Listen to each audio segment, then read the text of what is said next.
Bonsoir à tous, bonsoir Vincent. Bonsoir Victoria. Très heureuse de te retrouver pour une nouvelle chronique pour nous présenter tes coups de cœur encore une fois. Avec quoi on commence ce soir? Ah, écoute, on en a parlé avant l'émission, il y avait beaucoup d'options, il a fallu faire des choix. Mais je suis très content de ce qu'on vient de décider de faire, puisqu'on va d'abord commencer à partir au Japon avec les Dames de Kimoto. Les Dames de Kimoto, c'est un album qui est tiré d'un roman, un roman japonais, qui va mettre en avant notamment Anna, cette femme qu'on voit ici.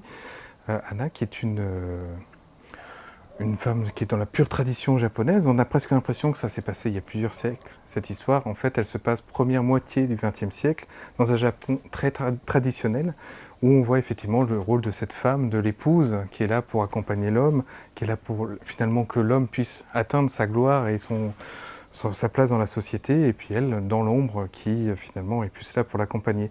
Cette tradition, cette place, cette condition de la femme au Japon, on va découvrir avec 3 générations, et notamment c'est Fumio, leur fille, qui elle a peut-être envie finalement de vivre une autre vie, de partir faire ses études et d'avoir un petit peu de modernité, qui va être aussi l'avancée dans ce première partie du XXe siècle pour pouvoir effectivement découvrir un autre Japon. Le Japon traditionnel, mais aussi le Japon qu'on connaît maintenant, qui est à l'inverse d'une hypermodernité, et on assiste petit à petit à cette transition, par le biais de 3 femmes, 3 générations, et c'est remarquable. C'est très écrit, c'est vraiment une lecture qui est consistante et qui prend du temps, mais c'est un voyage assez incroyable à faire au passage.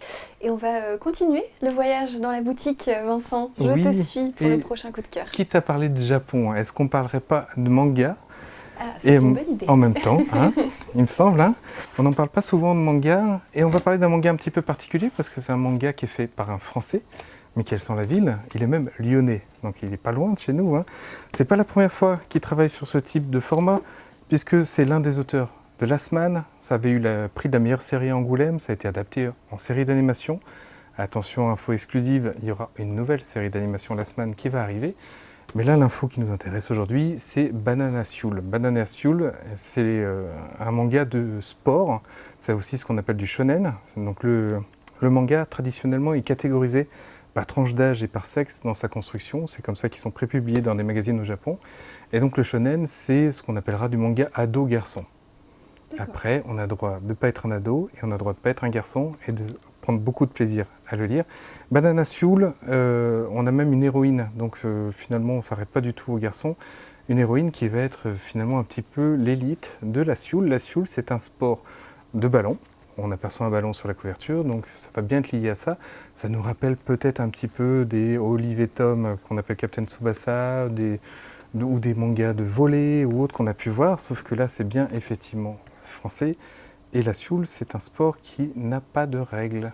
Et c'est là que ça devient intéressant, c'est que ça devient du sport très visuel et même très, spectaculaire. Donc on respecte le format de lecture, on respecte un dessin dans des zones de gris, de noir et blanc, mais aussi un dessin extrêmement dynamique. C'est vraiment une des forces de Mickaël Sans-la-Ville, c'est qu'il a un dessin qui est époustouflant aussi pour ça. On est complètement pris captif en lecture par la dynamique de son trait. Mickaël Sans-la-Ville sera aussi un des invités de Sevrier BD, puisque c'est désormais dans un mois que le salon de la BD du Lac d'Annecy aura lieu, donc à Sevrier, d'où le nom. Et il sera un des représentants du manga et du Japon par ce biais, et il ne sera pas le seul. Il y aura des surprises au niveau du programme, mais voilà, c'est au passage l'occasion de vous annoncer ça.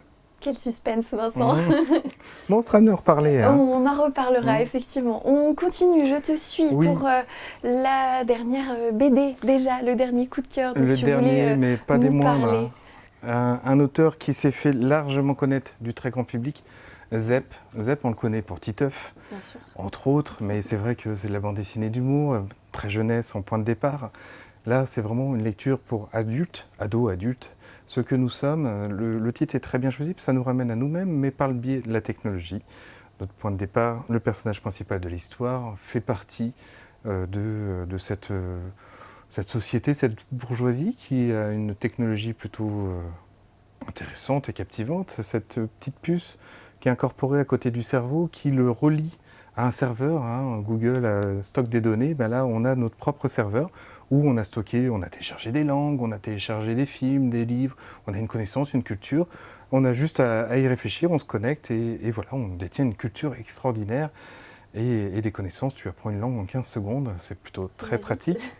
Un petit grain de sable dans le rouage, il va être déconnecté, il ne comprend pas tout à fait ce qui se passe, des vertiges, et cette déconnexion va le ramener à sa propre condition d'être humain. Et finalement, est-ce qu'il sait même simplement lire une fois qu'il a plus cet apport finalement qui est numérique, qui est technologique?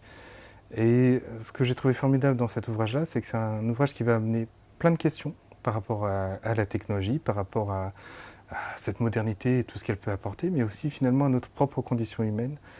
Et une des grosses valeurs de ce titre-là, c'est que d'habitude la science-fiction, notamment sur des thèmes comme ça, un peu à la Black Mirror, c'est assez plombant, voire vraiment déprimant.